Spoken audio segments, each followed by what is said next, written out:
Bir гана талабыбыз. Мектепке уруксат бербеди, мамлекет өзү жапты, өзү мектепти куруу берсин бизге. Ноокат районунан 65 километр алыстыкта жайгашкан Ынтымак айыл өкмөтүндөгү арык бою мектеби жабылып, 350 окуучунун билим алуусу үзгүлтүүгө учурады. Чогулгандар окуу жылы аяктаганга чейин балдарды мечитте болбосо чатырларда окутуп туруу сунушун беришүүдө. Ата-энелер балдарды башка айылдын мектептерине жөнөтүүдөн кооптонуп турушат. МЧС тарабынан боло ушу жерге палатаны куруп берсин, балдарды чачыранды кайылды, ушу жерде окутуп, анан окуу процесси мына 1,5 ай калыптыр, 1,5 ай окусадан кийин жабылат. Терезелерди ачып, кичине мында 1,5 ай окуп турушубуз керек. Бирок ушу сентябрдан биз каалайт элек, хотя ушу мектептин курулушу башталып калса, суранабыз, өтө суранабыз. Канчалаган депутаттар, канчалаган акимдер сөз берип кетип атат бизге, эч ким биздин көйгөйдү жогорго жеткизген жок.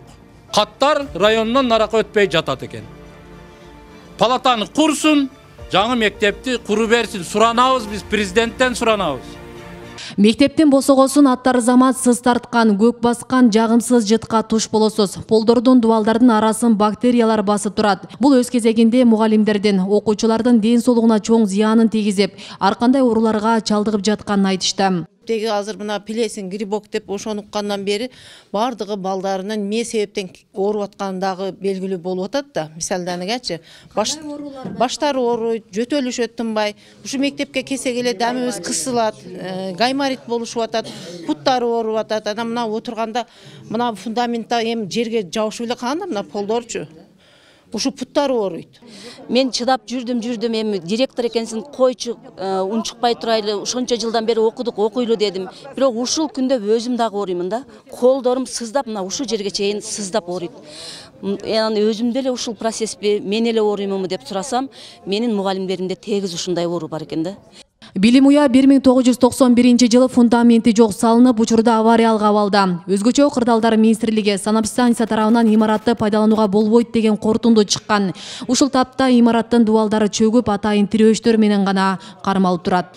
Мен 21-кылымда жашайбыз. Азыр бар жокто технология өстү. Эмне үчүн бир мектепти кура албайбыз?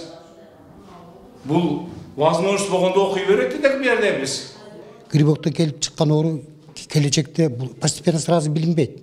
Келечекте профессиональный заболеваниемизге калып келет да, көп ооруларга. Кийин onu айтып болбойт көпчүлүгү. Азыр кайрыла баштаптыр.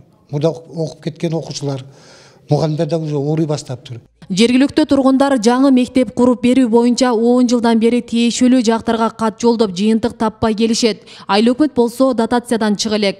Айласы кеткен ата-энелер президент Садыр Жапаровго үмүт менен кайрылуу жолдошту.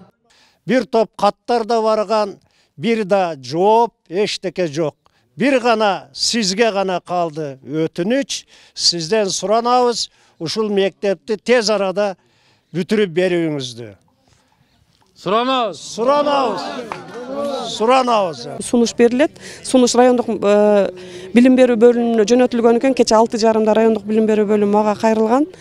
Ушундай деген жакын каралыкта мектептер бар экен. Ушуга азыр 5 класс бул жерде окуй берсе, калган 7 классын ушуну жайгаштырсакпы дегенде, райондук билим берүү бөлүмүнүн чечими ошондой өзүнүн пландаштырган иш аракет экен. Азыркы мезгилде айтып атабыз, мына сесменде биз сүйлөштүк, азырчы ушул жерде окуп турса болот дейт. Азырчы мына жылда аяктаганга 1 ай убакыт калып атат. Биз аракетти мына жакын каралыкта ушул мектепке жаңы мектеп түшүнө биз ушул катуу аракеттерди көрөбүз. Жыл башынан бери Ынтымак айыл өкмөтүндө 2 билим берүү мекемеси жабылып жатат. Буга чейин өкмөттүн борборунда жайгашкан Бүчүргүл балдар бакчасынын имараты жабылып, жеткинчектер жеке жарандын үйүнө көчүрүлгөн. Асия Сыдыкова, Шахрух Иминжанов, Регион телеканалы, Ноокат району.